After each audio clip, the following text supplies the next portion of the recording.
this afternoon, O God. Lord, speak to us, O God. Father, you are indeed, Lord, a glorious God. You are wonderful, Father. Lord, I pray that every soul that is here present this afternoon, oh God, will be given wisdom, Lord, to understand your word, Father, with clarity, oh God. Let their heart and ears, Lord, be open more and more, Father. And Lord, I pray for fresh revelation. I pray, oh God, that every word that I will speak, oh God, really comes from you, Father. Let my word, Lord, fall from the ground, oh God. Let your glory, O God, Lord, be known today, Lord, and forever, Father. And Lord, we remember, O God, ang aming government. We pray, Lord, na you are the one, Lord, who knows the truth, Lord, kung ano ang nangyayari sa loob, Panginoong Jesus. Father, we give everything to you. We surrender, O God, Lord, our anxiousness, Lord, sa aming politics, Father, O God.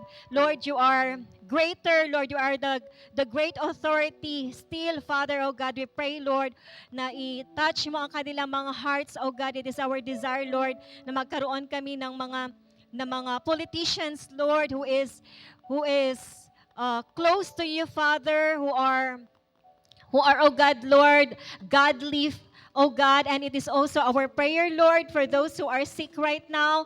Lord, we pray that you will visit them, Lord, and touch their body and bring healing, oh God. Father, we remember, Lord, Sis March, oh God, who is in the hospital right now. We pray, Lord, that you will touch every part of her body, Lord. We pray, oh God, na her healing, oh God, her complete healing, oh God, Lord, will come, oh God, Lord, this hour, Father. At makalabas siya, Lord, ng ospital, oh God, restored, Lord, sa kanyang health, oh God. And the rest of the people, Lord, sa aming mga family members, we pray, Lord, na ikaw na, Lord God, ang bahala, Lord, because you are our healer, oh God, our provider and our everything. Father, we surrender to you, Lord, everything, Lord, while we are here. Ikaw na bahala, Lord, sa aming mga pamilya na nasa bahay, Panginoong Jesus. We love you, Lord. We give you all the glory and adoration in Jesus' name. Amen. A blessed Sunday to all. Hello, hello. Welcome sa ating afternoon service. Okay, and I think may mga mothers tayo ngayon dito. Happy Mother's Day sa inyong lahat, sa inyong all. Na actually, we celebrated Mother's Day last Sunday.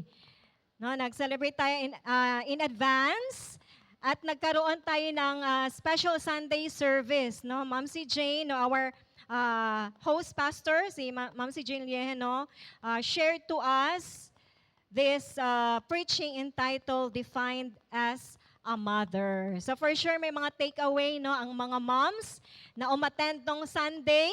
Ano yung mga na-realize natin dyan, mga mommy? Meron? That? Ano? That? Ano, meron? Wala lang 500. When you realize you are wrong, kahit mother, kailangan marunong sorry, yes. Kailangan i-model din, no, ang pagiging humble, no, kung paano mag-forgive, para yun din ang gagawin ng mga anak. Amen ba? Okay, so good job for that. And of course, I would like to welcome our first-timers. Meron ba dito? Dito banda? Do we have first-timers in the house? Kaway-kaway lang. Ayun. Wow. Welcome. Dito naman. Dito na ano. Hoy, meron din dito. How about in this side? Do we have first-timers? Dito banda. Yan, palakpak pa rin. No, praise God. Sige, welcome natin. 1, 2, 3. Welcome! So, hello. No? We are your spiritual family and happy kami na nandito kayo. No? Na you answered God's invitation. Siyempre, ginamit yung mga tao na nag-invite sa inyo para marinig ninyo ang word ni Lord today. And we really hope and pray that this will not be your first and last. No? Patuloy lang sa iyong walk with the Lord. Amen ba? Okay, so sa mga hindi nakakilala sa akin, no, I'm Pastor Janice Valencia Capulso. No, I'm one of the associate pastors here. Of course, under the leadership of our host pastors. Kung gusto niyo sila makilala, nandito sila sa front. Si Ma'am si Jane and si Dad si Pichi. No, ang mommy and daddy ng lahat. No, so we are happy that you are here. Anyway, now that we are here together, it is really no my hope and pray. Of course, tayo naman lahat no we really desire na every time we come here sa church is we see this as a celebration. No, hindi to siya yung parang burden na, oy mag-adto na pud ko sa church ba? Kapoy ka ayaw manglaba paunta ko. No, we don't see Sunday as our burden. O di kaya routine siya. No, magpakita lang ko dito para hindi ko sige pa pangus or kumustahon ni leader. No, bakit wala ako nung Sunday? So kailangan talaga maintindihan natin why we are here every Sunday. Okay? So yes, indeed, no, this place, no, is our house of worship. No, this is our spiritual shelter. Tama ba? No, our refuge. But let's also remember that this house is also a hospital for sinners. Tama ba? Hospital ba to? Sino mga pasyente drebe? No, kaya nga, no, kailangan nating magpakatotoo kay Lord. Amen ba? No, sabi nga ni Bishop Joel, kung nanood kayo no, dito, nagpunta kayo dito sa LGS, sabi niya, napaka-importante na magpakatotoo tayo. Humility to receive counsel is wisdom. So, ano ba talaga ang nangyayari sa walk natin, no? Kay Lord. So, para maano din tayo, no, spiritually diagnose ng maayos, tulad ng pagpunta natin sa doktor, kailangan natin sabihin kung ano ba ang totoo na nararamdaman natin para mabigyan tayo ng tamang gamot. Amen ba? Kaya sabihan mo yung katabi mo na, let God know it all. Ayan, wag na magtago kay Lord. Magpa-check up na. Okay, so the title of the sermon today is, sige, basahin natin lahat. By grace, not guilt. Yes, year of, hindi ko mabasa. Designed by God, defined by truth, destined for eternal life, defined by grace, not guilt. Siguro napaisip kayo dyan, ako ano kaya ang ano ngayon preaching? Baka para sa akin yan, no? Para talaga sa atin lahat ito. Okay, so let's stand and read Ephesians chapter 2, verses 8 to 9. Go. I mean that you have been saved by grace because you believed. You did not save yourselves. It was a gift from God. You are not saved by the things you have done, so there is nothing to boast about. Grace, you have been saved. Another version. And this is your own doing. It is the gift of God, not a result of works, so that no one may boast. Ayan, pwede na tayo umubo. Thank you. Thank you, everyone. So, ang Pinoy version naman ito, sobrang bait ng Diyos, kaya niligtas niya kayo dahil sa faith nyo. At hindi yon sa sarili ninyong efforts. Regalo ito ng Diyos, hindi yon resulta ng mga ginawa nyo para walang maipagmalaki ang kahit sino. So, ito yun siya, no, ang Pinoy version ng binasa natin na mga versions ng Ephesians chapter 2, verses 8 to 9. Ang pinaka-ano talaga, no, pinaka-simple na version is ito, for by grace you have been saved through faith, and this is not your own doing, it is the gift of God, not a result of work, so that no one may boast. So what is grace? No, napag-usapan na natin, ito na yung ano natin, no, ang ating preaching this afternoon. What is grace? Hindi yan si Ate Grace? Or may mga grace ba dyan? Na grace refers to the free, unmerited favor and love of God, or more generally, to a charming, elegant, and polite quality in behavior. It implies kindness, mercy, and forgiveness, treating others better than they deserve. So nakita natin dito, no, kung kung ano ang ibig sabihin ng grace, no, based sa dictionary. So, when we talk about grace, no, people often carry guilt like a heavy burden. No, tama ba? Kasi kung may grace, may guilt. Okay, so we carry this guilt like a heavy burden. Paano? Paano naging heavy ang guilt? Do you have examples in your mind? By replaying our mistakes.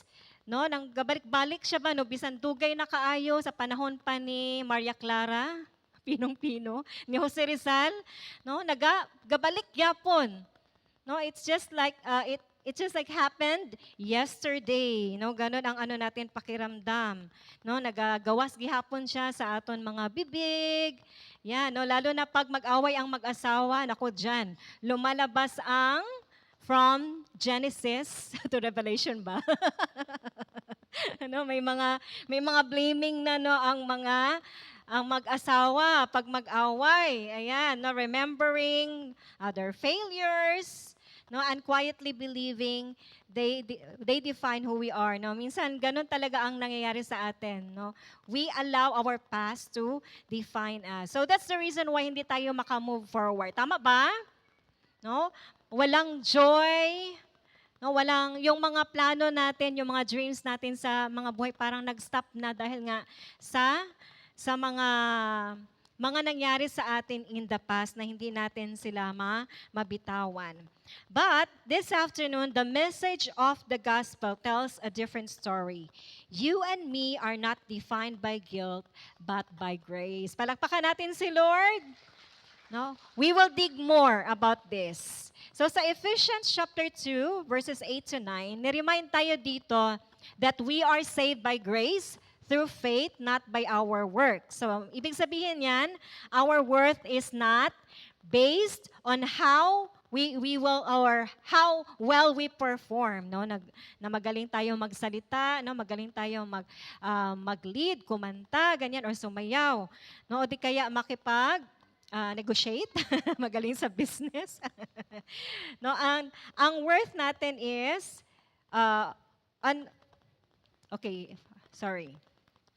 or mag-soul winning, but on what God has already done to us. So grace is a gift, not something we earn. So galing talaga to siya sa Panginoon, no, ang grace.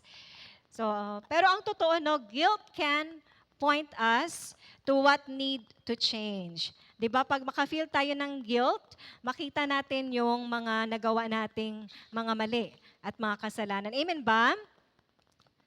Amen? Or di ba natin ma-feel ang guilty feeling? But it was never meant to become our identity. Yan ang tandaan natin. No? Yun bang napahiya tayo or na-fail noon, kaya doon na lang umikot yung buhay natin, no, ang pagkatao natin.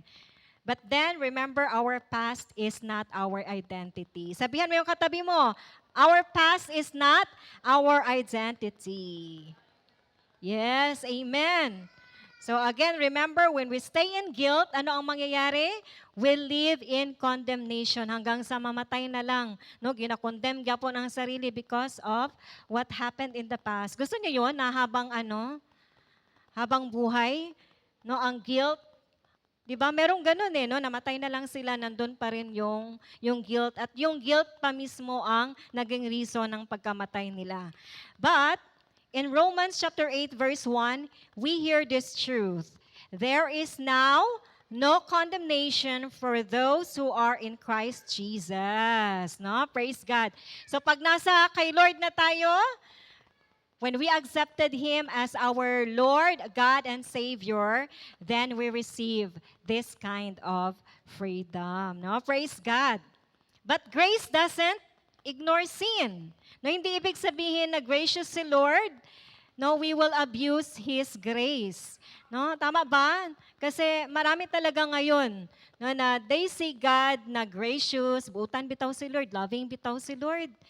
No, bitaw si Lord, yung understanding, merciful. So yung iba is ina-abuse na lang ang grace, no, and inuulit yung mga kasalanan, ganyan. So, we should also think about it. No, we should not abuse God's grace. Okay, so but grace doesn't ignore sin, it overcomes it. It restores, renews, and reminds us that we are loved, forgiven, and not beyond redemption. So, yun lang, wag lang talaga nating abusuhin ang grace ni Lord. No, kaya ngayong araw, my fellow believers, okay, don't let guilt name you and me. Okay, so kung hanggang ngayon, hinahunting ka pa rin ng guilt na yan, no, it's time. It's about time to let grace define you. Palakpakan natin si Lord. Yes, Lord. Okay, so walk not as someone chained to the past, but as someone set free. No? Amen. So bakit gano'n, no? Bakit nga ba pabalik-balik? Because there is an enemy, no, who is trying to destroy us. No, alam na kasi ni Lord na pupunta ka ng church, mag-serve ka, mag-win souls and make disciples, magiging asset ka ni Lord. So talagang babanatan ka ng enemy ng mga whispers.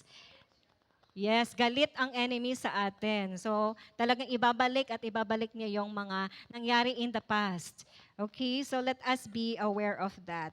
So again, defined by grace, not guilt, it means our identity and worth aren't based on our past mistakes, failures, or sins, but on the grace God freely gives. Okay, so sa Bible, gidescribe ang grace as an earned favor. Ephesians chapter 2, verse 8-9 teaches that salvation comes by grace through faith alone, not by work. So kahit ano pang gawin natin, no, magpabango, ganyan, pero si Lord lang talaga ang makabigay nito sa atin, no? That shifts the focus away from guilt, no, from what we've done, no, na mga wrong things, to grace, what God has done, no, for us. So ito yung tandaan natin. Okay, iano natin ha. Ang grace is when God gives us good things we don't deserve. Like for example, tayo, no, we are all sinners, pero ano ang nangyari? No, binigay ni God si Jesus. No, na si Jesus mismo ang nag-offer ng kanyang sarili, sacrifice niya yung ang kanyang sarili because of his grace, no, because he wanted us to be saved and redeemed. Amen ba? So kahit hindi natin deserve 'yun, dahil nga no, people are wicked, but because of God's grace, we are here standing. Amen ba? Then mercy is when He spares us from the bad things we deserve. So dito na pumasok ang forgiveness ni Lord. No, ang dami nating ginawa, no, na mga kasalanan sa Panginoon, but then here we are, we receive, no, God's forgiveness, and we enjoy God's presence today. Amen ba? No, grabe ang lawak ng mercy ng Panginoon. Blessings. Blessings are when He's generous to both. Sino ba dito ang hindi naka-receive ng blessing ng Panginoon? Hindi lang naman yan money. Peace. Naka-receive ba tayo ng peace kay Lord? Joy? Yes, amen. No, grabe. May mga testimonies talaga na meron tayo na talagang hindi natin siya ma-explain, no? Yung ganong klase na na blessings. Of course, yung mga provision, mga answered prayer, ganyan, no? Ang mga blessings ng Panginoong Jesus. So here are the key Bible verses that define the various way God's grace operates in the world and in the lives of believers. Sige, puntahan natin ang saving grace. Saving grace or special grace. Basahin po natin. This grace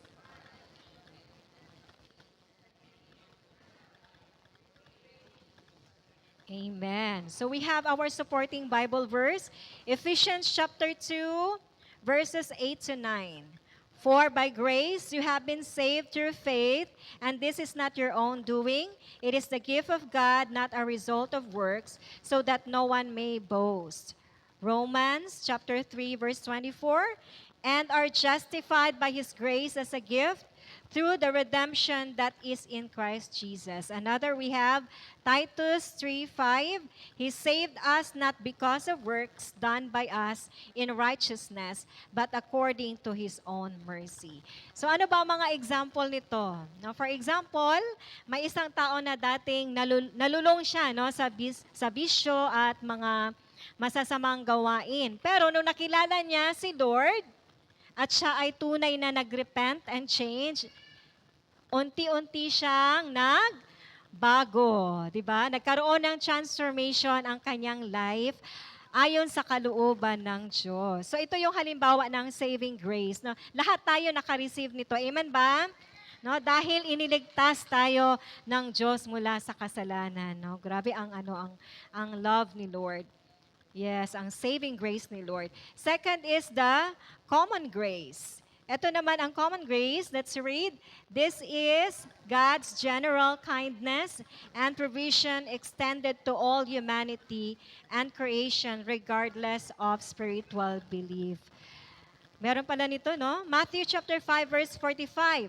For He makes His sun rise on the evil and on the good, and sends rain on the just and on the unjust. Psalm 145 verse 9, the Lord is good to all, and His mercy is over all that He has made.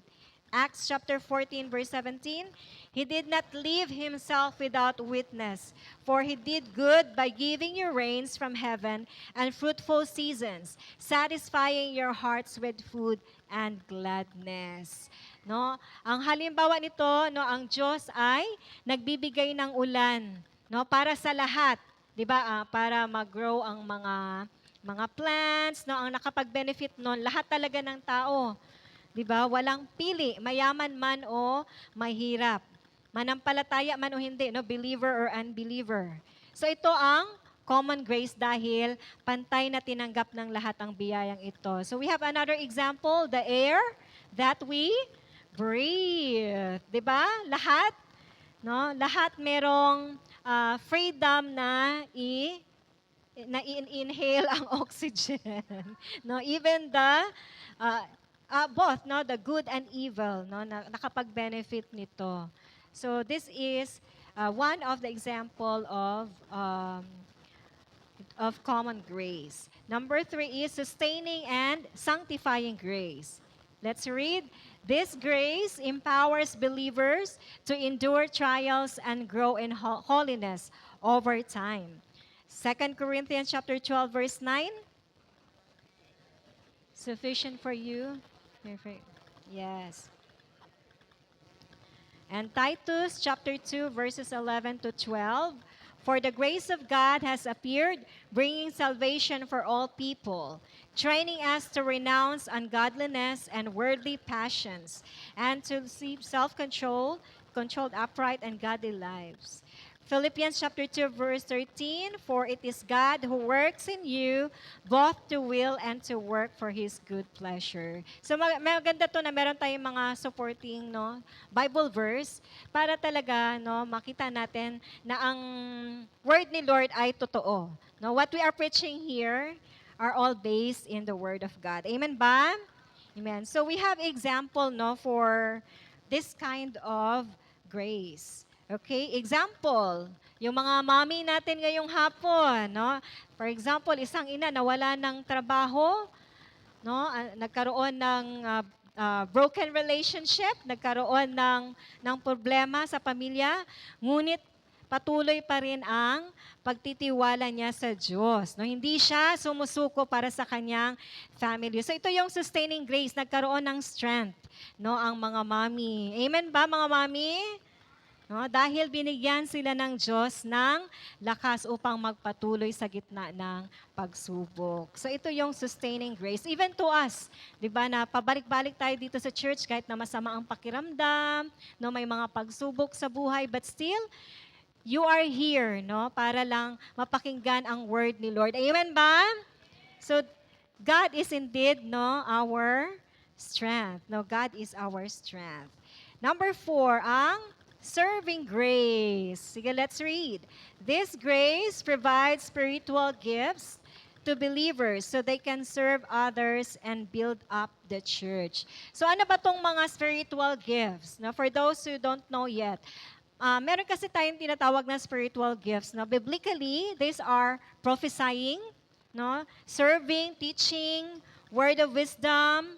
We also have word of knowledge, faith, gifts of healing, miracles, and tongues. So marami pang iba ang nakapaloob dito sa spiritual gifts. So these gifts, we don't boast this gift.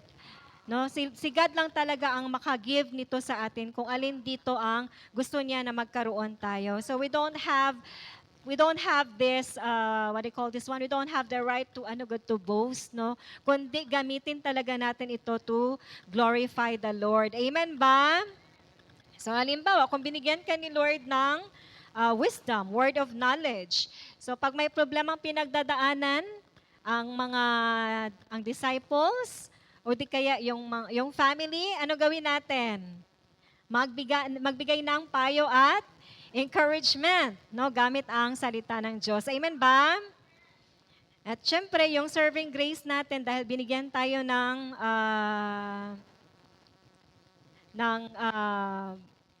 what do you call this one? We have this ability to serve the Lord.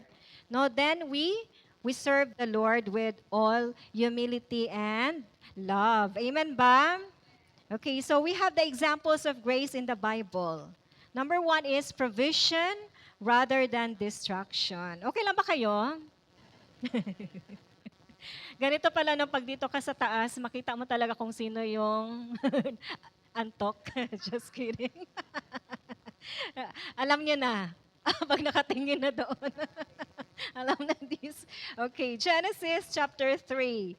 God provides garments for Adam and Eve after they disobeyed rather than immediate destruction. So di ba alam na natin ang nangyari sa Genesis, Kung nagbabasa ka ng Bible, you know the story or what happened, sa life ni Adam and Eve during that time. So God covered their shame. Adam and Eve tried covering themselves, di ba? Nahiya sila kaya gitry nila na i-cover ang kanilang sarili gamit ang fig leaves. Hindi hindi siya malunggay leaves. Fig leaves. Malaki-laki to sa malunggay.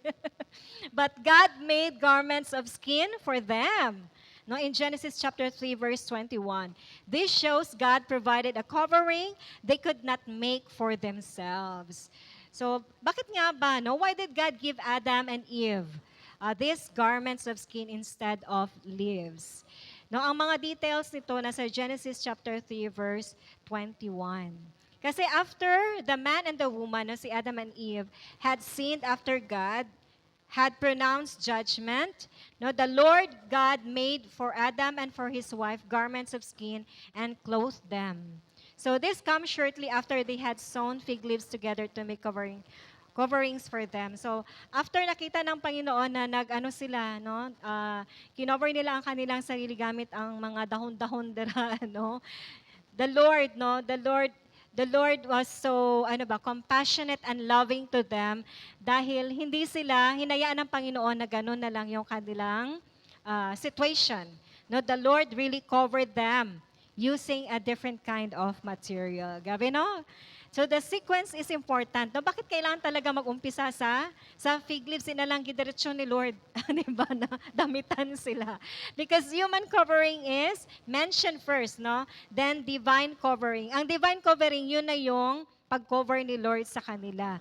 So the text does not criticize the fig leaves directly, but it shows their insufficiency.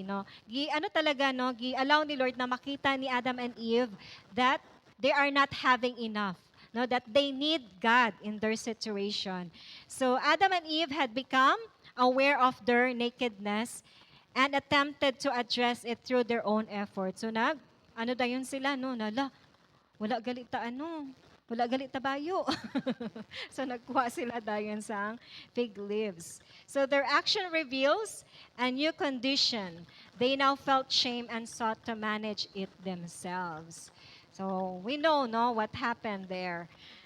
And Yung dahon ay naging paraan lang ng tao para takpan ang kanilang guilt sa kahihiyan. Di ba pag mahiya tayo, we cover our face?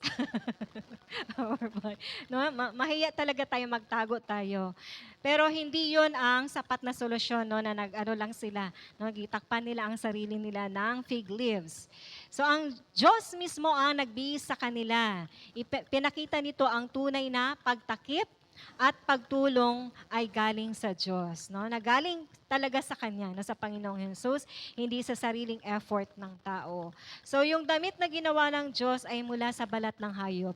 Kabalo mo, mahal ba kaayo ang balat ng hayop, no? It's very expensive. So grabe ang ano ni Lord, no, ang care and love. So ibig sabihin, may hayop na namatay. Ito ang unang beses na may dumanak na dugo. No? The Lord really did it for them. God had warned, of course, God had warned that disobedience would bring death. And now within the same chapter, no, sa Genesis, a life is taken in order to cover the shame of the guilty. Diba? Life din yung animal. The covering is not only more durable than leaves, it is also costly. Kasi buhay yon, no? Buhay ang nawala. So sa pananaw naman ng theology, mahalaga ang pagkakaiba ng dahon at balat ng hayop.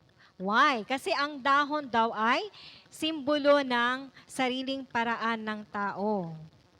Diba? Kasi sila mismo ang gumawa nun. Dahil gusto lang nila itago ang kanilang sarili. So, no, yung kanilang kasalanan. So, here's a simple takeaway.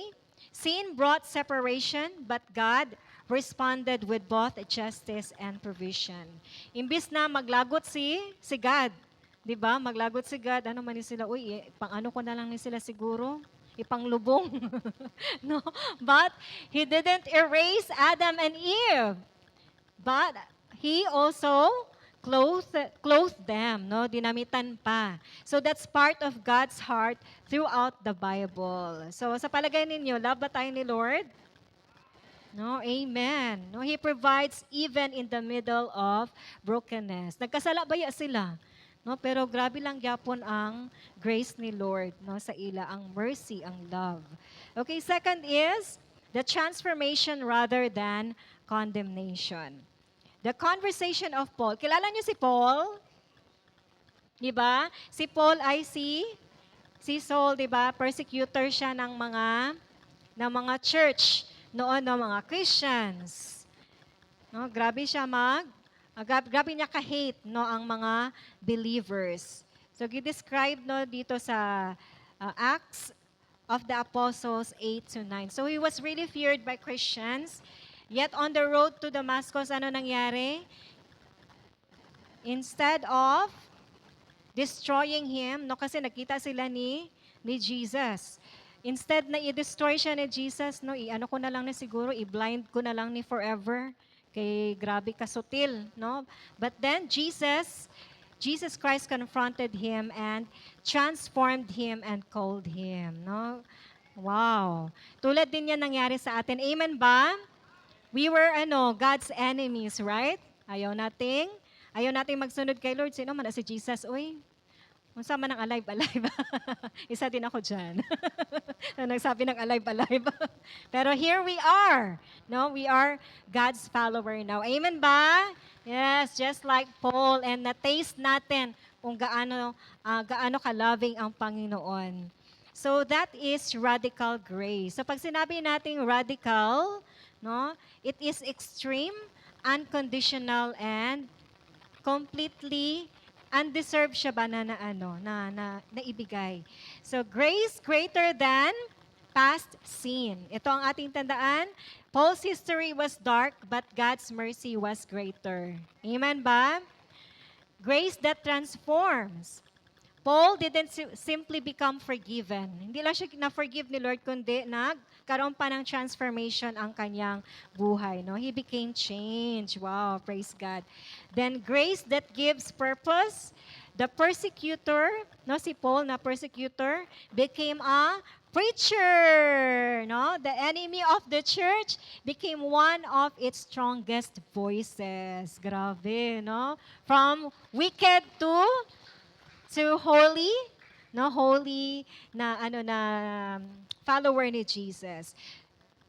Yes. Okay, Paul later wrote, by the grace of God, I am what I am. No, in 1 Corinthians chapter 15 verse 10. His life says, God's grace doesn't only pardon a person, it can completely redirect a life. 'Di ba tayo noon? 'Di ba nung hindi pa natin inaccept si Lord sa life natin, ang dami nating mga hindi naintindihan, 'di ba? There's no change kasi si Lord lang na makapag-change, 'di ba, ng buhay natin. So ngayon, for sure you have your own testimony how God is continually changing you. Amen ba? No, praise God for that. So sa isang paraan, no, dito sa life ni Paul, parang inulit lang din yung nangyari kina Adam and Eve sa Genesis 3. Kasi pwede naman na doon na lang nagtapos, no, ang kwento nila, but then naka-witness sila, no, ng grace ng Panginoon. So grace is God saying, your failure is not the final word. Okay? Ayan, I can write redemption into your story. So, ibig sabihin niya, no, God can really change our story. And failure doesn't define us. Amen ba? Amen. Okay, third is salvation rather than deserved judgment. The cross. Sino na naka-encounter dito? No, praise God. Dapat daw pag magsabi na naka-encounter na, dapat with joy. Yes! Amen! I-learn daw natin yun, yung may joy talaga. Kasi we already know, no, the meaning of the cross. So ito siya, no, is the ultimate demonstration of God's grace offering salvation in place of deserved judgment. So imbis tayo yung ma-judge doon, no, magdanak ng dugo, sino ang gumawa nun? No, it's only Jesus because of His great love. No, that's the heart of the gospel, no, yung cross. So sa pamamagitan ng pagkamatay ni Jesus, tumanggap ang mga tao ng kaligtasan imbis na punishment. So the Bible clearly tells us judgment was deserved. Sin separates people from God. No, from book of Genesis 3 onward, Scripture shows that rebellion against God carries real consequence. Because in Romans chapter 3 verse 23, for the wages of sin is death. So hindi na natin dapat to i-question na, Lord, nagasuffer lagi ko karon, Lord, because we did something wrong. No, it is consequence of sin. Kaya dapat talaga marunong tayong mag-repent and change. Amen ba? Na kasi yan siya, naka-full package na. Okay. But praise God sa blood ni Jesus na nag-change ng curse into freedom. Amen ba? Amen. Second is, Jesus took what we deserved on the cross. Jesus bore sin's penalty in our place. As book of Isaiah chapter 53:5 says, He was pierced for our transgressions, the punishment that brought us peace was on Him. So alam na natin yun, no? Kailangan talaga, no, kahit na this is already familiar to us, kailangan balik-balikan natin kasi minsan nakakalimutan natin that God, no, did something great, no, sa ating mga buhay. And of course, yung kanyang pagpapako sa cross, no, dapat we will be reminded every day, no, of His great love to us. So number 3, God gave what we did not deserve, no? Yun ang grace. So instead of condemnation, anong inoffer ng Panginoon sa atin? Number 1 is forgiveness, reconciliation, new life, adoption as His children, and eternal life or eternal hope. Palapakan natin ang Panginoong Jesus. No, thank you, Lord. So, imbis na mawala na tayo sa earth, Di ba, remember, di ba? Sa Genesis, nag-regret ba si Lord? But then, still, no, here we are, nag-continue ang generation kasi nag-flow ang grace ni Lord, no, ang kanyang mercy and love. So, praise God talaga sa forgiveness, reconciliation, new life, and inadapt tayo ng Panginoon. At meron pa tayong eternal hope. So, grace doesn't make sin small. It shows how great God's love is. Okay? So, ngayon, do we need to talk about guilt pa rin? Kailangan pa ba natin balik-balikan? No, yung i-torture natin yung ating mga sarili, no, ano ka diyan? Maging guilty ka diyan. So, stop reminding, no, sa mga mag-asawa, stop reminding your wife or your husband's past. No, instead, encourage them. Amen ba? Mga married? Dohipos lagi. No more throwbacks. Ayan. Stop blaming your children because of past failures. So, ikabalo ba mo pag ginabalik-balik, no, based sa, sa experience, no, ng mga kids pa, di ba nagalinger siya? Di ba, pag always ginasabi na, bugo man ka, uy. Di ba, from our past na mga preachings na mentioned din yan na we should not feed mga negative words kasi dadalhin nila yan sa future, no, sa paglaking nila. Okay, so, positive lang dapat, positive encouragement. Okay, so instead, we motivate them. Stop digging on what you have already buried. Tanan ba ta diri? May baho na past? Dahil baho na siya, hindi na natin dapat siya bungkalon. No, ilubong na gina nato no sa pinakadalom. So we should stop digging our past because it belongs to the past. Bisan ano pa naton kahibi, no? Bisan nagadugo na aton nga mga ulo. Sige, remember sa past, no? It cannot undo. No, at we cannot undo it. Hindi na natin yun siya it will not do anything good, no, sa atin. So we should really stop going back, no, doon sa past. Para na lang mga good na mga past na naging result siya kung naging tayo ngayon. Amen ba? Pero yung mga negative, mga hindi na siya maganda, no, we should not stop going back there. Or we should stop going back there. So if we are defined by grace through Jesus Christ, then guilt no longer gets to define who we are. Amen ba? No? But talking about guilt, okay, it can still matter in the right way. Kasi kung may guilty feelings pa, ibig sabihin, hindi pa talaga siya na fully surrender kay Lord. Amen ba?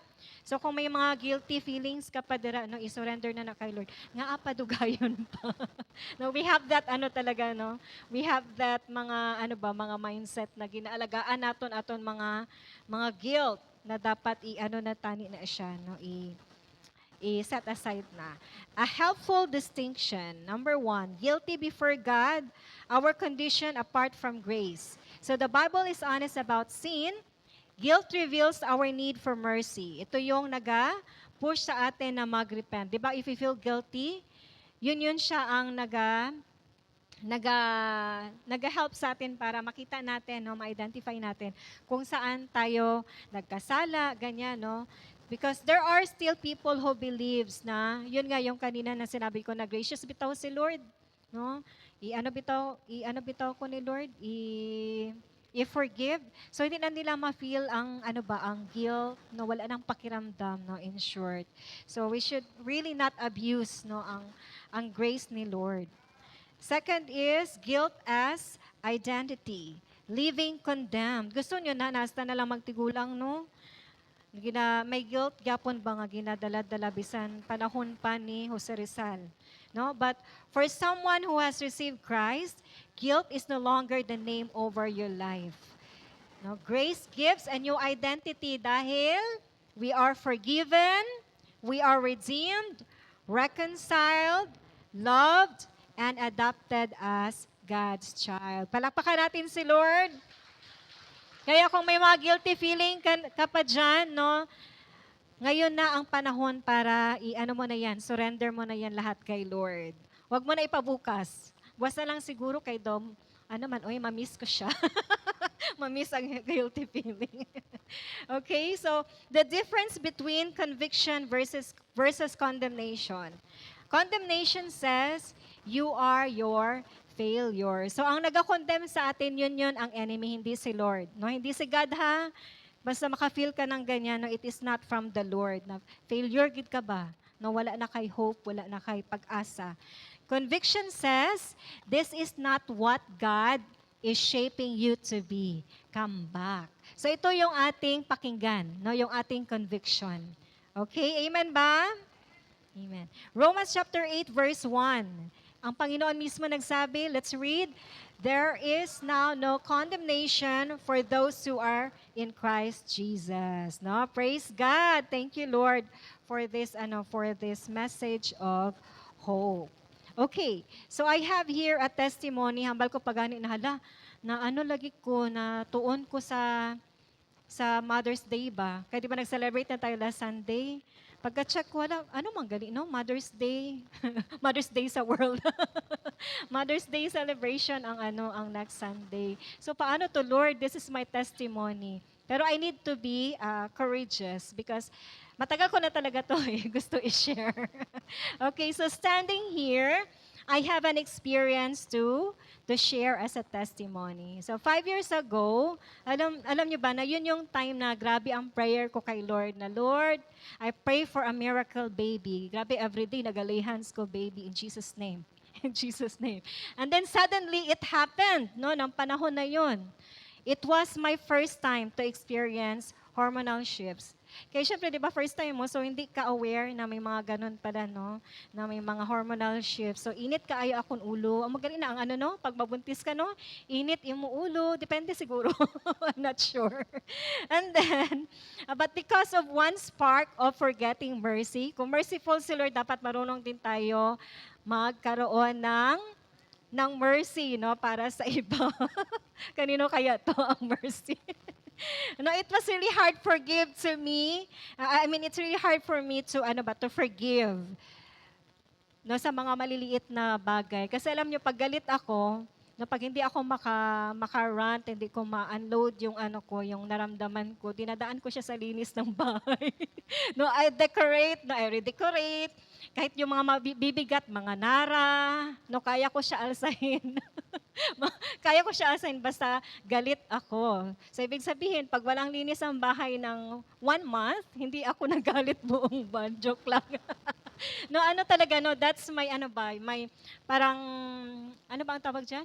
Your way of, comforting yourself, ganyan. Sabi pa nga ni Pastor Edison, i-add ko daw yung, kung pwede pa lang, no, kaya ko daw siya buhatin na parang unan at itapon sa labas. I-add ko daw talaga, okay. Kasi during that time, no, I asked Pastor Edison, ano na to ha? Testimony na to. So, okay. So, during that time kasi, i-ask ko si Pastor Edison na bilhan niya ako ng manggang hilaw.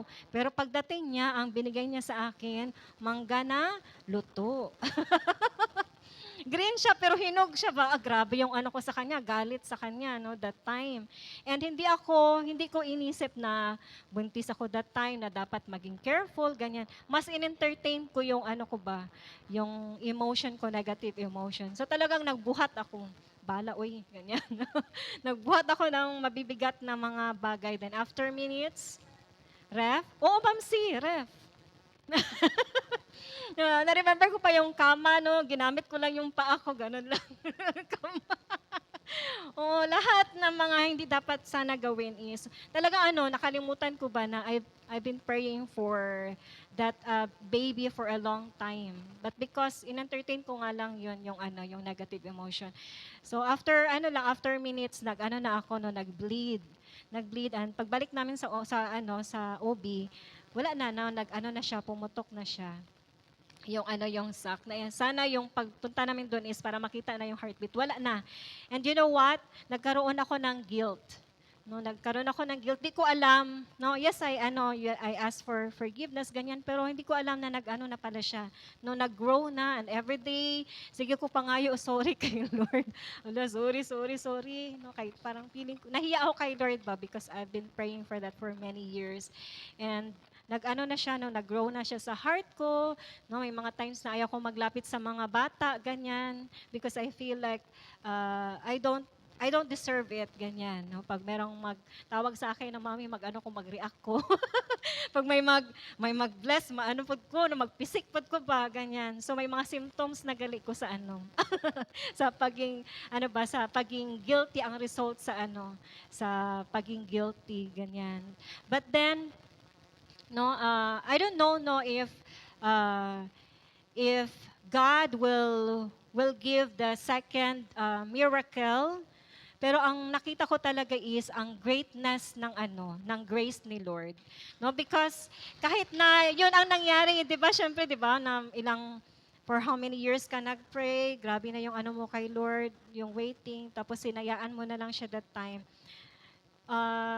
Nakita ko talaga na the Lord answered, no, yung iba pa na mga prayers, no, ang dami naming mga testimonies ni Pastor Edison together, no, as husband and wife, no, kasama ang family namin, no, nakita ko talaga na God is so gracious na in spite sa mga sa mga nangyari, sa mga pagkakamali, mga failure, still hindi na nag-change si Lord, no, still He is so gracious, no, and really merciful na Panginoon. And for sure kayo, meron din kayong mga experience ba na na-fail kayo in the past, ganyan. Yes, so it's time for us to really move forward, no, and allow natin yung ano ba, yung joy na mag-sprout sa mga life natin.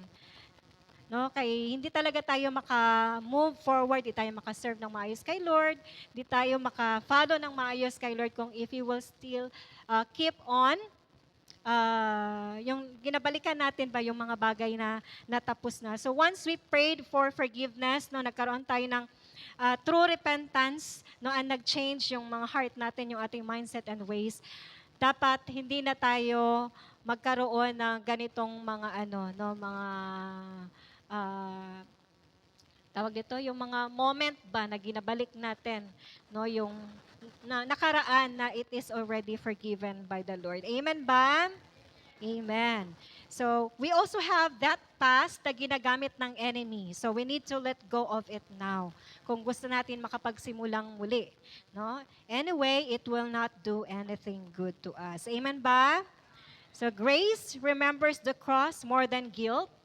Remembers the past. Sige, let's all stand. I would like to request everyone.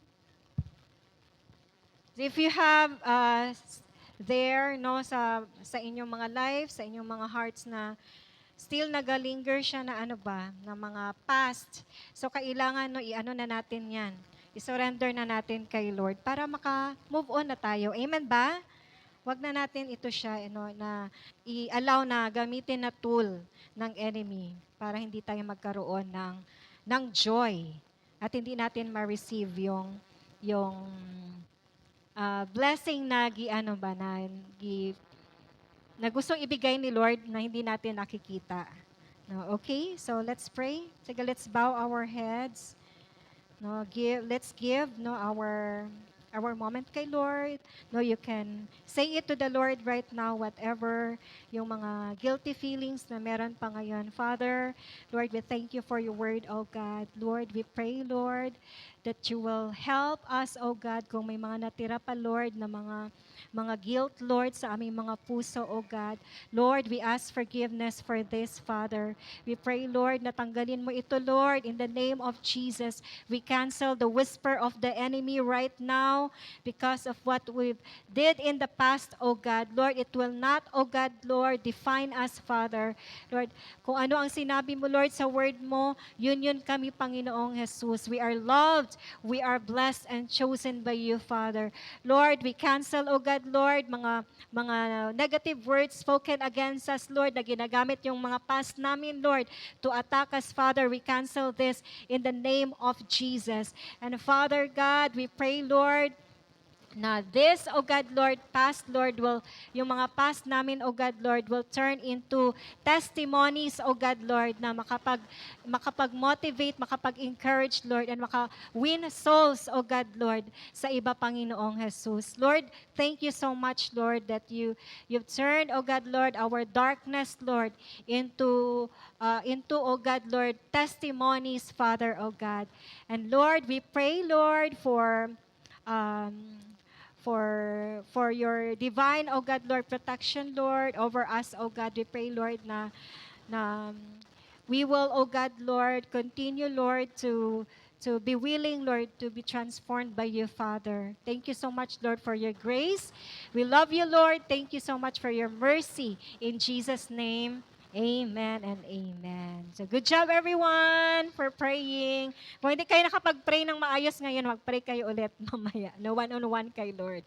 Okay, would like to invite ang mga first-timers to please stand. Pwede kayo imbitahan na tumayo. Huwag kayong mag-alala, hindi namin kayo ipa-recite ng Bible verse. Okay. Hello there. Welcome again to your spiritual family. Are you happy that you're here? Oh, praise God. No, just like you, no, ganyan din ang nangyari sa amin, pinatayo, ganyan, no, because we don't want na lalabas kayo dito, no, sa church na ito na hindi din ninyo na-experience yung na-experience namin, no. And it's receiving, no, God's grace by accepting the Lord, accepting Jesus as our Lord God and Savior. So are you willing to accept this grace by accepting our Lord Jesus? Siguro ang iba na-accept na nila, no, si Jesus. Pwede din i-recommit ninyo ang inyong mga sarili kay Lord. So I would like to request din ang mga leaders to please pray along. Sige, mag-pray tayo. Let's all bow our heads.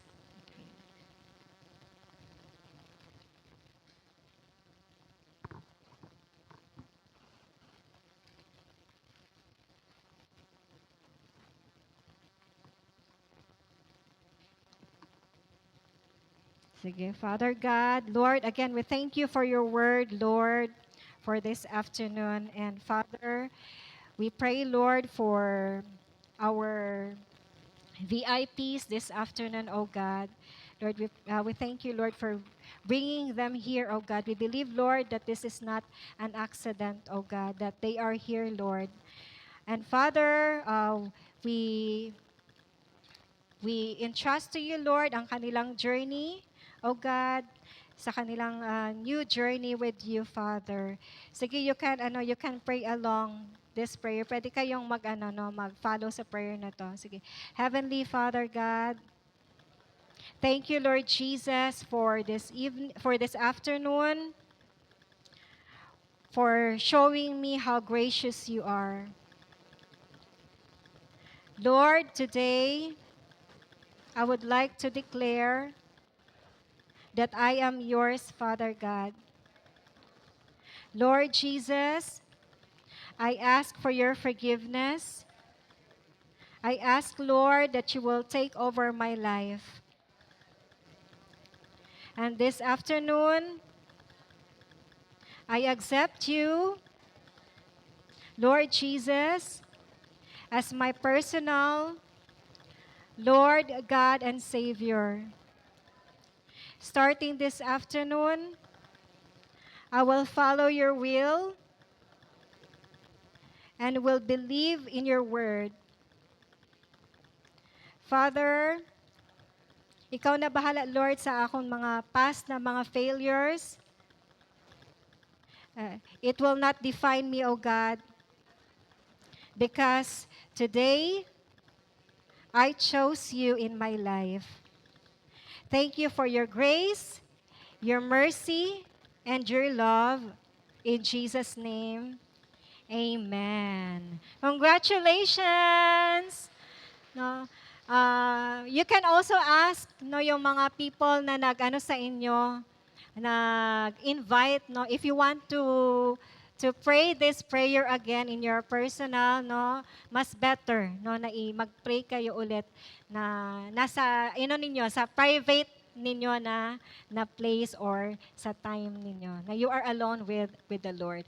Okay, so congratulations, and we hope to see you again sa susunod na Sunday. No? And of course, everyone, good job. Okay, so we have our conclusion. We call the gospel the good news not because people earned God's favor, but because God lovingly provided what people could never provide for themselves. So just like Adam and Eve, humanity failed, yet God provided covering and hope. Amen ba? Si Paul naman, a persecutor, yet God gave radical grace and new purpose. The cross, no, deserved judgment was met by undeserved mercy through Jesus. Jesus received the judgment, we receive salvation. No, si Jesus ang nag-receive ng judgment at tayo ang naka-receive ng salvation. He took the cross, we receive grace. So, this we declare. Sige, declare natin lahat. 1, 2, 3, go. I am not defined by my guilt, but by God's grace in Christ Jesus. Amen! Palapakan natin si Lord. So no more guilt feeling na iiwan na natin dito ngayon, no? So paglabas natin, dapat punuin na natin yung ating mga hearts ng joy at of course, ang salita ng Panginoon para makapagpatuloy tayo ng ating walk or journey with the Lord. Amen ba? Okay, good job everyone. And yes, palapakan natin si Lord. Okay, so dahil Mother's Day pa rin ngayong araw, we would like to request all the mothers to please come forward. Punta po tayo dito sa harapan because, yung wala nung Sunday. Okay, punta kayo dito sa harapan, yung wala nung Sunday. Meron ba? Do we have mothers here? Sa mga first-timers, meron?